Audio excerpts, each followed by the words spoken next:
Hey, everybody, this is Dennis Brown, former San Francisco 49er and Super Bowl champ. I'm here on the 49er Weekly Show, The Grueling Truth, with Dexter and Matt.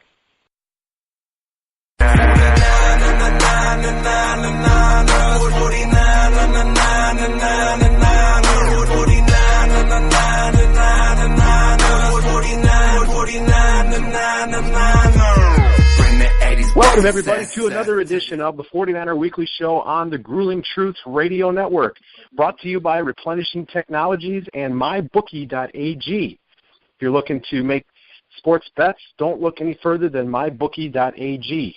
I'm your host, Matt Andruscavage, and I'd like to welcome in my co-host, Dexter Carter.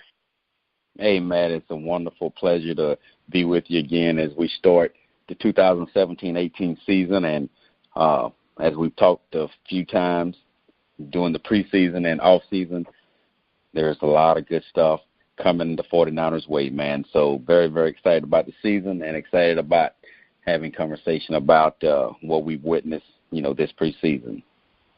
No question about it.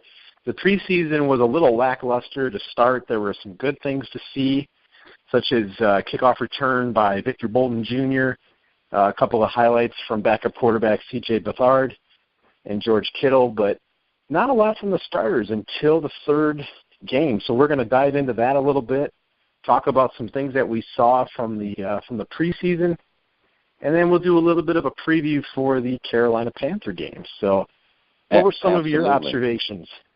Well, one thing that we talked about, Matt, before the first preseason game was we had a segment just on what should we expect of the first game and therefore throughout the preseason.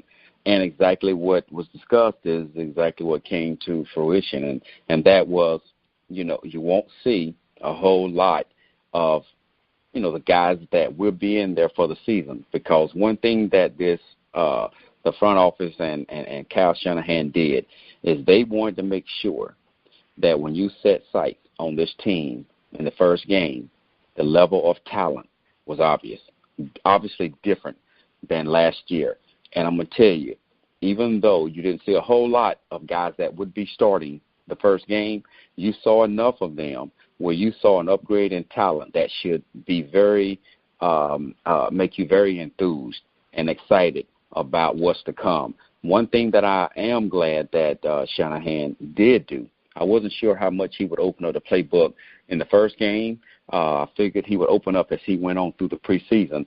And one thing I did see is I saw the ball going down the field. I saw receivers able to get behind the defense and had catchable balls that, that were thrown where they could be caught. I mean, you saw the glimpses of stardom, the glimpses of exciting plays that would give the 49ers an opportunity offensively to be in games. Because, defensively we've got players that can play. But offensively you got players that can put numbers up and put them in the ball game. So that was very, very exciting for me to see, even though we didn't see a whole lot of the starters. But we saw enough to give us a glimpse of what's to come. No question about it. Like you said, the playbook seemed to open up just a little bit. We got a little bit of a taste of what is possible in this Kyle Shanahan offense, especially from a passing standpoint.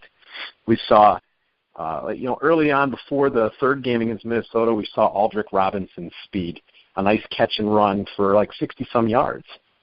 We saw possession receiving by Kendrick Bourne, who also made the team. We saw a few of these plays. But in the third game against Minnesota, and that was always considered the dress rehearsal, we saw the play-action passes, the post pattern to Carlos Hyde for a touchdown, the deep ball to Marquise Goodwin, the slants by Pierre Garçon, and just getting the whole offensive personnel involved. It was just really, really good to see. Like you said, Brian Hoyer put up a lot of catchable balls, and the receivers went and got them. Absolutely. And one thing that you saw from the running back position is, we knew what Hyde can do. He's caught the ball well out of the backfield as well as the other running backs, but you saw a competitive battle between the second and third guy, to the point to where they're still battling. but you do believe you've got dependable backups to hide.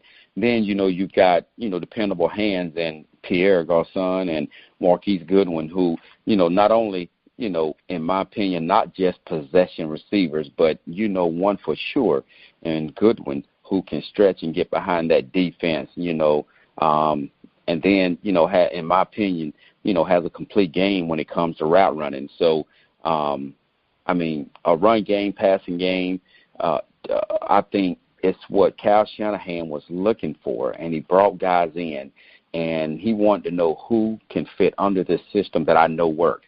So the one thing that I'm sure Kyle would do is make sure that our running game don't get forgotten about, and I do believe he is going to run that ball. There's going to be a lot of play action off those run plays, so it's going to be really exciting to see the variation of this offense. And everything when it comes to, you remember way back in the day when everybody was copying off Bill Walsh's offense? And what you see now is, Kyle Shanahan has seen this offense work. He got a little bit from his father, and mixed it together with a little bit of Bill Walsh and created his own taste, So he's just to get players that fit his system. We've seen it work in Atlanta. We've seen it work prior to his stop in Atlanta. Then you get the defense who, got new guys like Foster and then Bowman, those guys that's manning that linebacker position. And, all we got to do is not show up that defensive secondary. They've got to grow up a little bit, but that defensive line is right on it. But what they did is they brought in a coordinator who fit what Bradley tried to do at Jacksonville, what Atlanta has done with their defense.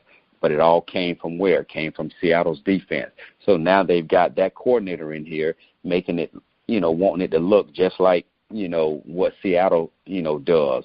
They take, Eric and move him, to a Cam Chancellor type position, so we're going to see something that looks very, very familiar to what we've seen, but there's nothing wrong with that when what you've seen works.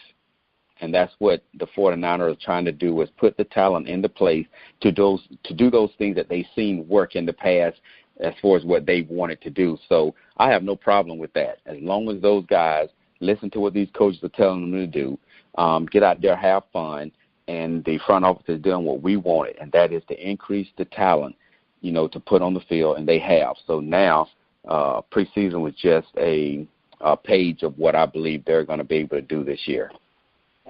Oh man, you said it. What I really like about what I saw, especially the third game, was when Hoyer was got to play the whole half and actually looked effective out there, as opposed to what happened in Denver, where just a string of really bad, unfortunate circumstances. Some of it were not even his fault happened, but in Minnesota, you brought up the play action.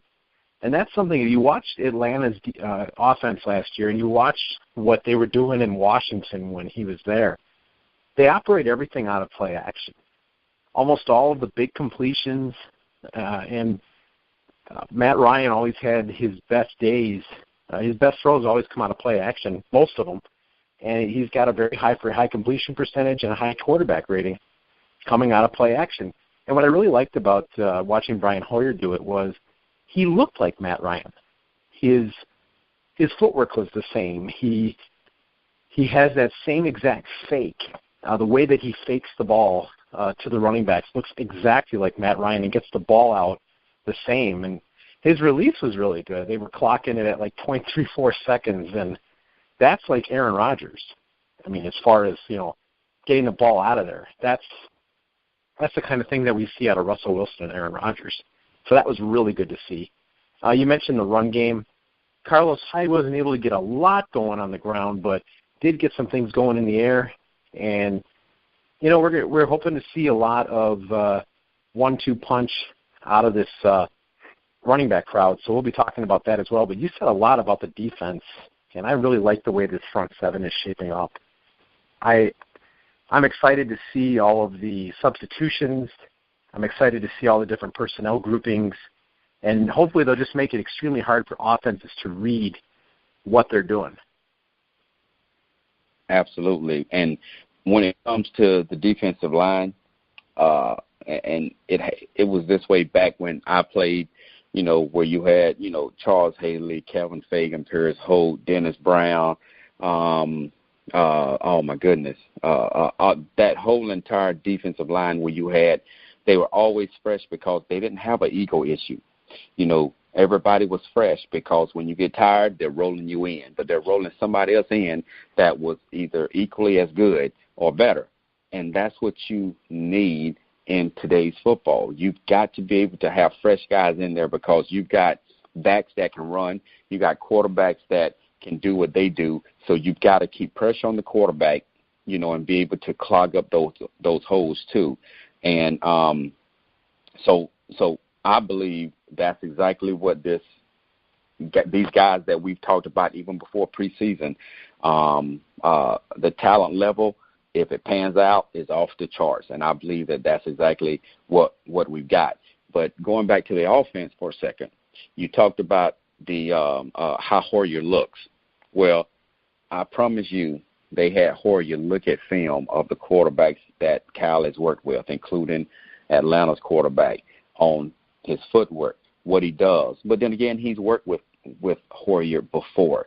So when you talk about the play action, they are stressing.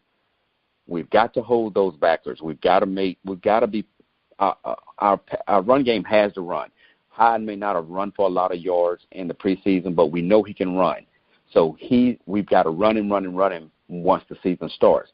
What that does is hold those backers, and it keeps the attention of those safeties, from getting their eyes on Garcon, from running his patterns, etc.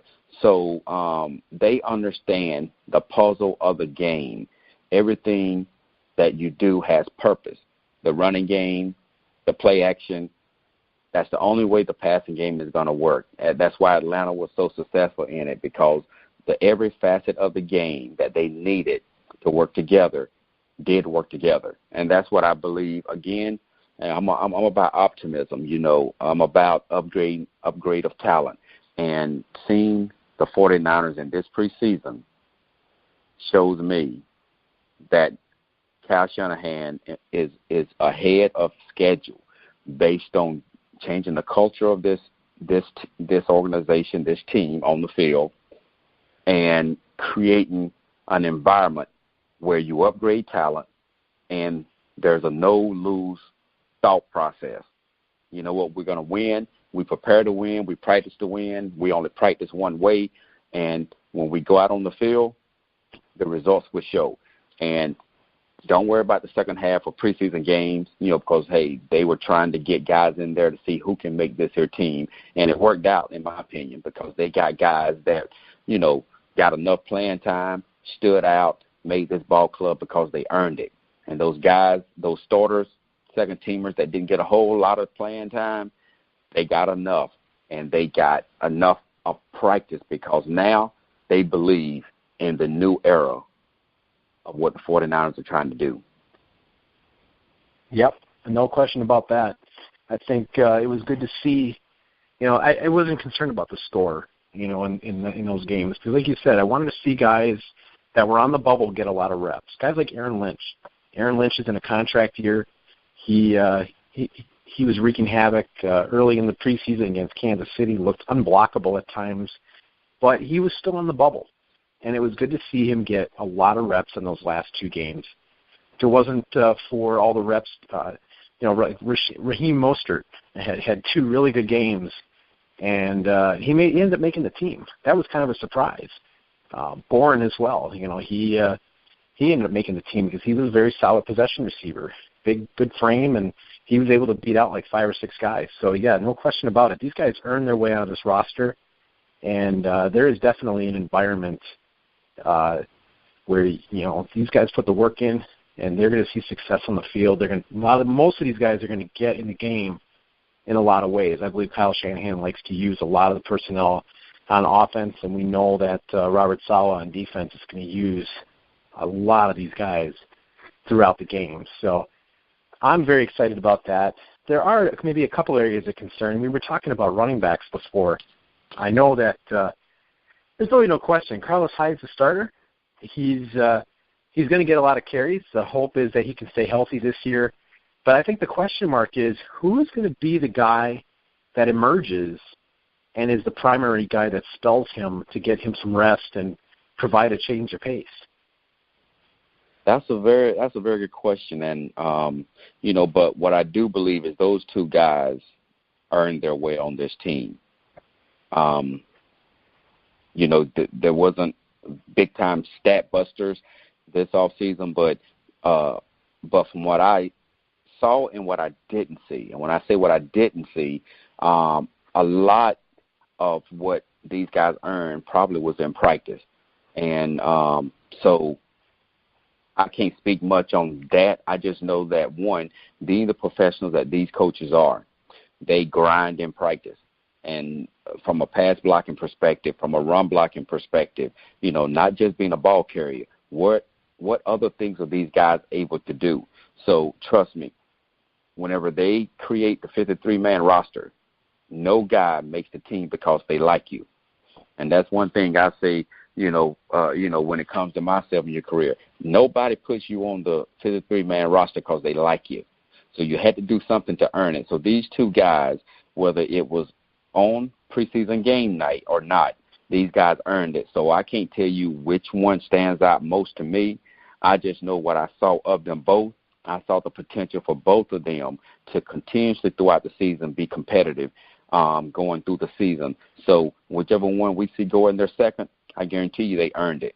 And nobody on that team is going to complain about who goes in there as long as what they're supposed to do gets done. So that's the way I see that backup running back position. As a former running back, what's the mindset for these guys? I mean, you played behind Ricky Waters for a few years, and you're back in '96. Derek LaBelle was there. Terry Kirby ended up joining the team. What's the mindset of the guys that are going to spell the starter for getting in the game, for standing out at practices? Do you try to add new skills to your repertoire to try to show the coach that, hey, give me more of a chance? But what's the mindset of the running backs who are trying to get in the game? Well, once you get to the NFL, you can't all of a sudden develop a new skill set that God didn't bless you with. Usually what you show in college, that's who you are. I've been fortunate to see it. I played in 100 NFL games, and I started in about 30 of them. So from a practice and a game perspective, I've seen how it feels from both and how you prepare. And you really do prepare as a starter. You may not, when you're in that meeting, you're paying attention as if you are the starter because anything can happen at any point in time. So when you get on the practice field, whatever times you're getting in there to get physical reps, you get them. Probably what's more important as a backup is when you're not in there, you get mental reps. Because, again, the starter is always going to get more, majority, or all of the reps. But you got to be able to sit back, take from the meeting of what your responsibility is at the position, take it to warm-ups. But when the first guy gets the reps, you got to get mental reps. A lot of people don't get that, but you got to be able to understand what mental reps are. You got to be able to put yourself in that situation and mentally go through that responsibility, because if that guy gets hurt or gets shaken up, you're going to get thrown in there, and you're going to be expected to run the plays and be successful as you would be as if you got every rep in practice. So you got to take the same mindset as a starter or as a backup when it comes to practice, because you never know when your time's going to come. So having experienced both of those gives me a clear understanding of, one, how it feels and what's expected of you when you get the opportunity. Have you ever seen anybody get caught off guard with that, where they're just not doing those mental reps, and then all of a sudden something happens and they're kind of spooked? Absolutely. And do you know why that happens? And it happens on the high school level, it happens on the college level, and the professional level. Because you always, and I've told many guys from a coach's perspective, you don't get so upset because you're not starting or you're not playing as much as you should, to where when you do get the opportunity, you're so mad and pissed off because you weren't getting as much time as you want. Then all of a sudden now you're not ready and you're not prepared. It happens all the time because every guy in college, every guy in the NFL thinks they're the superstar as they were in Pop Warner, middle school and high school. It's just the way it is. You got to have a mindset of team first, then me. Now, that doesn't mean that you don't think that you're the best, but you don't always get that starting job. Somebody's got to be first, second, and third. But when you get the opportunity, you know, sometimes guys are just an injury away from becoming the guy, you know. So yes, I've seen it many a times where guys didn't focus in the meetings because they were upset they didn't get as much time as they want. Or they, you know, didn't get as much practice time as they wanted. And then all of a sudden they get called upon, and that moment that they've been waiting for, they wasted it because they weren't ready. It's only one guy that I played with that complained about not getting the ball enough.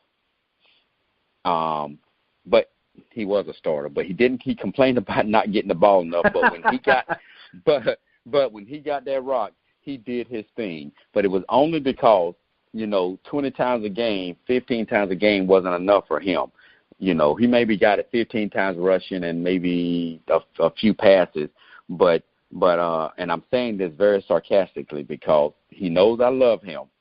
But when you have Jerry Rice catching passes over here, John Taylor catching passes over there, Brent Jones catching passes at tight end, the ball in Joe Montana and Steve Young's hand. Well, he wasn't there when Joe was there, but in Steve Young's hand, that Ricky Waters always complained on Monday. I didn't get the ball enough. I knew it was him. I didn't get the ball enough. And I'm like, man, Jerry could have got a few more. You know, John Taylor could have got a few more. But you know what a competitor. And I say that very sarcastically because he always complained because he was one guy that could handle it. He could handle more carries, you know. But when he got the ball, he surely did produce. But the majority of the guys, you know, who are backups that do complain about not starting, you know, don't focus entirely on, you know, being ready for that moment when it does come. You do that by preparation, mental reps, focus, and when you do get the opportunity in practice or the game, you take advantage of it. So, you know, we'll see what these two backup running backs do whenever they get the opportunity.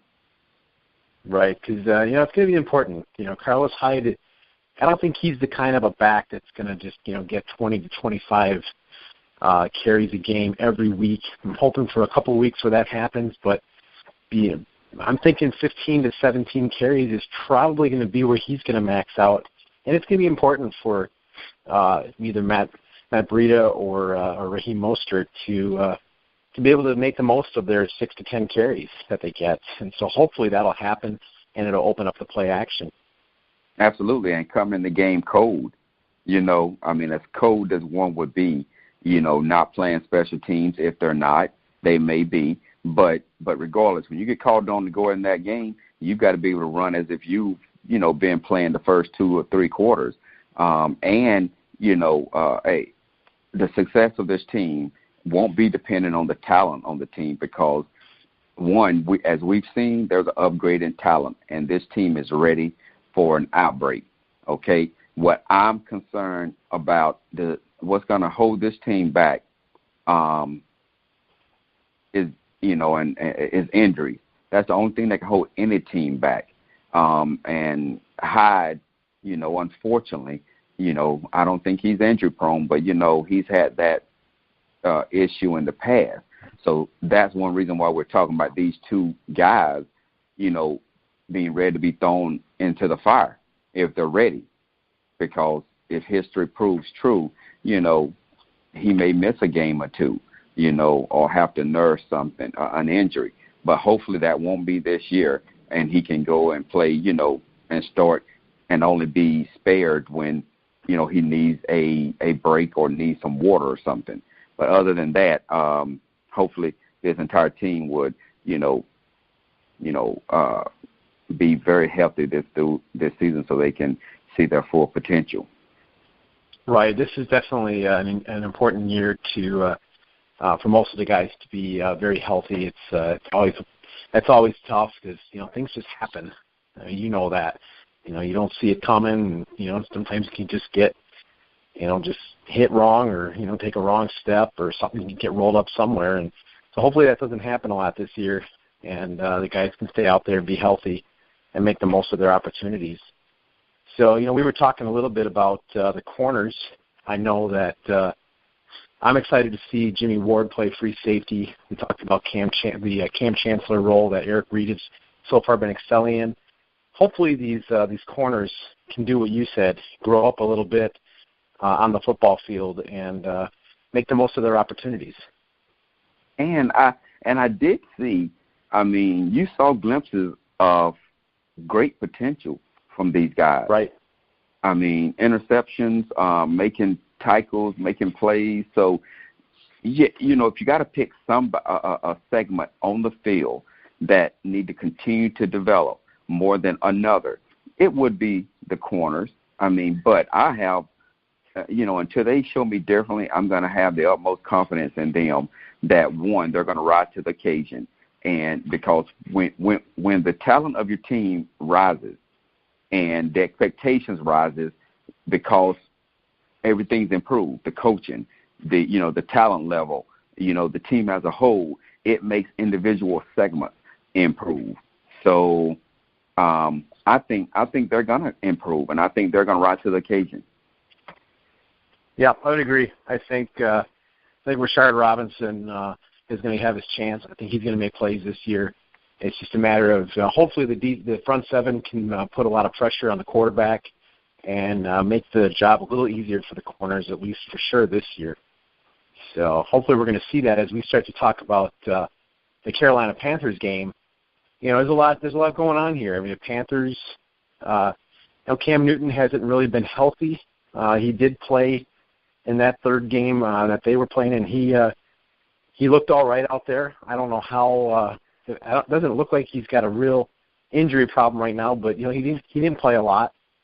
And they got two running backs that they're going to look to give the ball to, and rookie Christian McCaffrey and then also Jonathan Stewart to try to take pressure off of Cam. So what do you think the 49ers have to do to slow that offense down?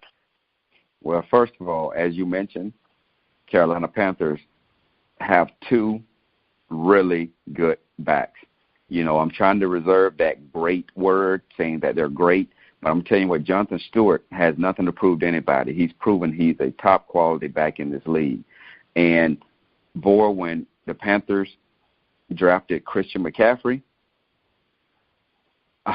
it automatically upgraded that backfield, just being honest about it. If they put him in the situations that he was put in college and just allow him, to run freely, I think they're going to continue to be successful. So, once again, though our linebackers, our defensive line, we've got the right guys in the right place, to clog up holes, to cut off angles, to sprint lateral, to cut those angles and getting around the corner off for Christian McCaffrey. Now, he's going to, throughout his early career, he's going to be successful, may even be successful some in this 49er game. But I believe we've got the players in place that can stop, that running game. They will have some success just because, you got Cam Newton, that quarterback that can run, that can drop back, stay in the pocket, get out of the pocket, sling it, deep balls, intermediate route. So it will be a challenge for the 49ers, but I think they've got the right people in place to make it happen. Right. I think the big thing that has to happen is that they can't let Stewart and McCaffrey run freely, like you were saying. If that happens, Cam Newton, if they get up to any kind of a lead, that's where Cam Newton's great. Right. They get off to a lead and he becomes a lot looser. He will take a little bit more chances downfield, and all of a sudden they start having fun, and it's usually lights out for the other team. So hopefully the front seven can bottle up that running game and put the pressure on Cam Newton to make the plays. So I would agree. Those are probably the keys on the defensive side of the ball. What do you see as the key when the 49ers have the ball? Okay, offense, as any offense, just being honest about it, they have to convert on third down. In this game specifically, you don't convert on third down, you turn the ball over into the hands of somebody that can make you regret it.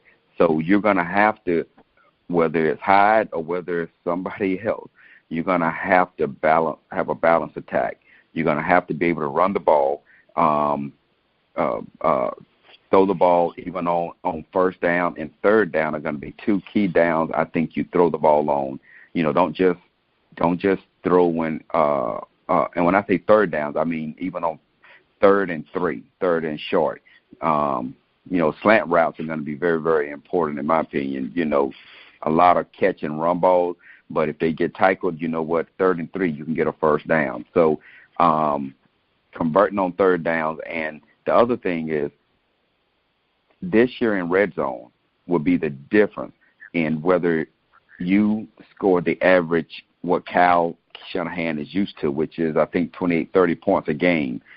Red zone can be key this year, whether you score touchdowns or kick field goals. But you got to score in the red zone every opportunity that you get. But if you score touchdowns instead of field goals, then you increase that possibility of being able to stay in that 28-30 range that Kyle Shanahan is used to. So it'll be interesting to see how much they keep the ball out of Cam Newton's hands and how successful we'll be in the red zone and converting on third downs. Yeah, you really said something there that stuck out to me. Throwing on first down and third down.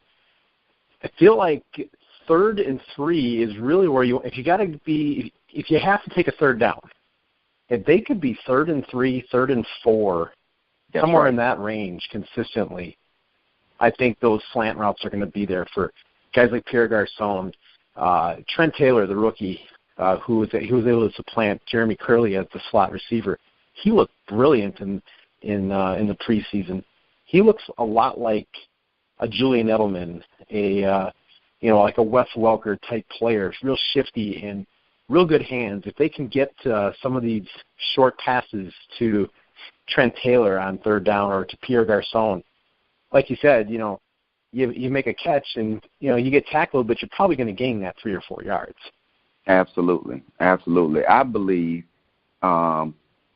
if you have a regular right-left formation where you've got tight end, split end, or on the other side, just a split end, or if you go 2-by-1, 2 receivers on one side and one on the other, if you're split out far enough to where they don't know if you're going a quick 5-yard out or a quick slant inside, but you're far enough away from the linebackers, I don't care what kind of coverage that corner plays on you.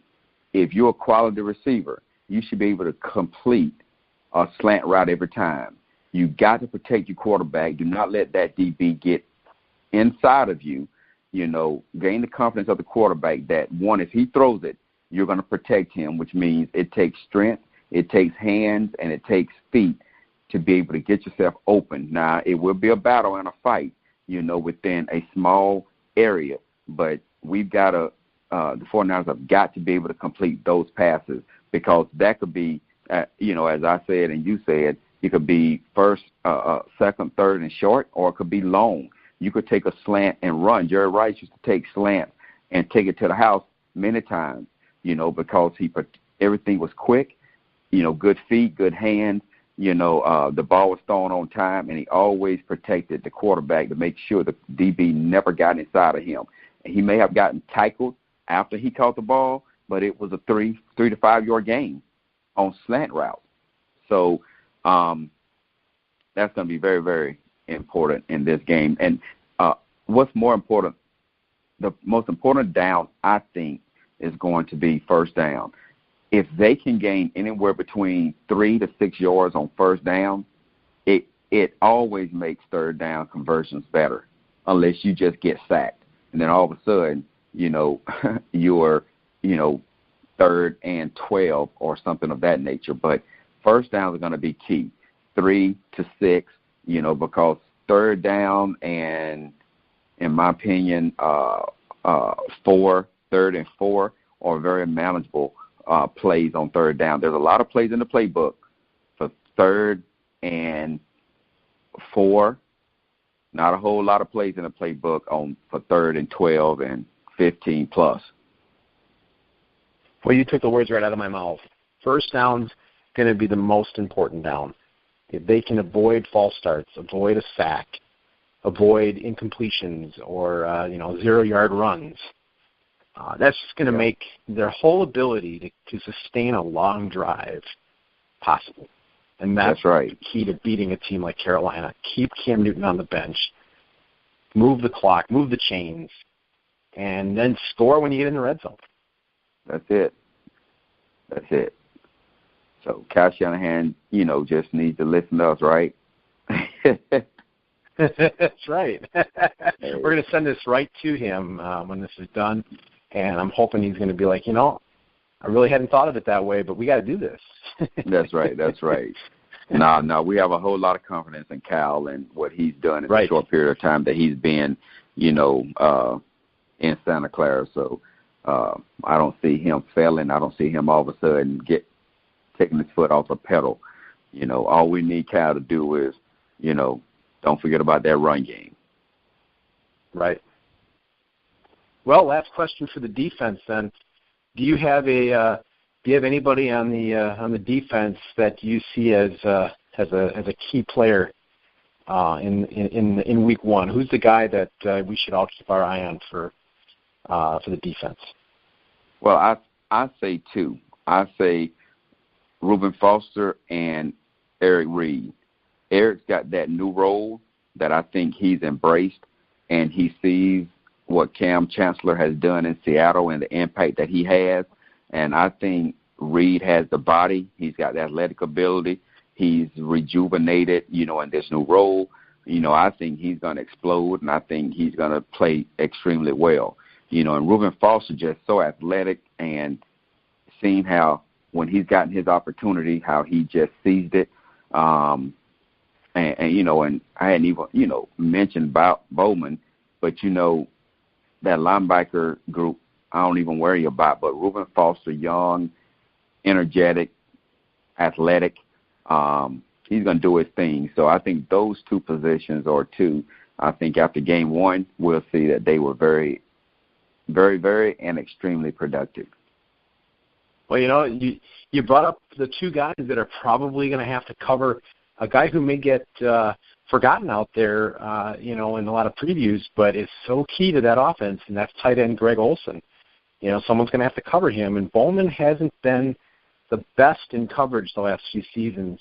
Obviously the injuries, but he's, the tight ends have been able to, if there is a weakness right now in his game, it's the covering the big tight ends, and so they're probably going to try to get Reed on the tight end or maybe Foster, but the guys you brought up, I see. For some reason, I just see Foster as the best chance that the defense has for an impact play early in the game, some kind of a fumble situation, maybe even an interception. He just seems to have that big play ability that could really set the tone for the whole game. Yes, and I've been able to see some of the clips from practice. I know it's just practice, but it's live practices where Foster has been getting interception after interception. I mean, the young man drops to his area. He knows where he's supposed to be. He's anticipating. You can anticipate wrong, but he's been anticipating right. And, he gets in the area, and he's been, catching the ball consistently on interceptions like it's natural and, taking it back the other way. So I wouldn't be surprised if that happened in this game. Yeah, I think so. I think if they can get some kind of a play like that out of Reuben Foster, I mean, really anybody, but Foster to me seems like the guy that, he could step in front of a pass and take it to the house early in the game, and that would change a lot. Right. So hopefully we'll see something like that. Hope so. So you want to make a prediction? I know we do this every year, and we're all like, ooh, it's rough. Exactly. Yeah. You know what? I'm not even going to sit here, because I'm so excited about the transformation so quickly and the upgrade in talent. I'm not even going to predict. I think the key thing at this point that's key for the 49ers is to get a win. And, right. And I believe, they've got a challenge now. They've got a challenge. That two-headed monster at running back and Cam Newton, just because of who he is going to be very, very challenging. But, I'm not going to be in the prediction business this first game. I just know that, one, we need a momentum swing. Don't want to lose, don't want to think about losing, but they've got to have a good showing, something that can propel them in the direction that they're going, that can continue to create this optimism as they move forward. Right. Well, the only prediction that I'll make is I think it's going to be a close game. I don't think anyone's going to run away with anything, and I do think the 49ers are going to have a chance to win this game. Whether or not they will, I think it's hard to say, but I do think it's going to be a close game, and they will have a chance. The only thing that I will predict is this. When we look at the stats after the game, one, whoever has the better third down conversion, the team that scores more often in the red zone, and that team that has the least turnovers will win. That I will say. Yeah, I think that's very true. I think that those are usually the keys in the game, and I think that'll ring true here. But I was thinking about the last couple times that we've done the show before week one, and I'm 2-0. I put it all out there, feeling like they're going to be, have a real good chance. They've been at home all three games, the last two games, and they're at home this one. They haven't lost a home opener in a long time. It might not mean that they're going to go and have a winning season, a playoff season, but I think they're going to get it done. I am going to go out on the limb and predict the win for this game. I think they're going to find a way to do it.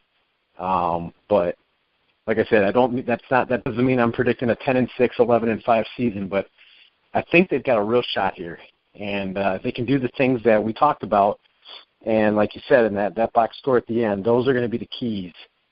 Whoever wins will probably have done better in those categories. Mm-hmm. Absolutely. So wishing them much luck in this first game. No question. It would be, I think it would do a lot for everyone to see them come out with a win. So hopefully that'll happen. And I know that we're planning on being back next week to recap it. Absolutely. Looking forward to it, my man. All right. So with that, be sure to check out all the 49er articles and podcasts on the grillingtruth.net website. You can find us on iTunes, and iHeart, and anywhere that you can find podcasts. You can find the Grueling Truth, and then just look for the 49er Weekly Show and 49er articles. So with that, I'd like to thank Dexter Carter for being here today. Always great to connect with you, my friend, and look forward to meeting up next week. Absolutely, man. You take care, and go Niners. All right. So with that, I'd like to just say be sure to check out our stuff, and go Niners. And you've been listening to the 49er Weekly Show on the Grueling Truth Radio Network, where the legends speak. Hey, thanks for I'm glad we were able to make time and connect and get the Absolutely. show done. Squeeze it in, man, and I'm glad too, because we did one right before the preseason. Right. Then I don't think we did one, and then we jumped back in, to do a synopsis of the preseason, and go into the first game. So it worked out good. Yeah, I think it'll set a good tone for the regular season. The off season, that doesn't, that's hard. So we'll do the best we can, and we'll work around schedules. We'll figure something out, and I'll just do whatever I can to work around your schedule. I know things are very wild right now, and so I just appreciate it, and I very much Wish you the best and hope all goes well down in Texas. Keep me posted. All right, we'll do, my man, and we'll communicate after the game and try to maybe earlier or later in the week, but try to figure out something morning, afternoon, whichever we can work out, and so we can stay on top of this. Sounds good, my friend. I'll be in touch, and hope you have a great rest of the week and a great weekend. Thanks, my man. You too. Have a good one. All right, you take care. All right, bye-bye. Bye-bye.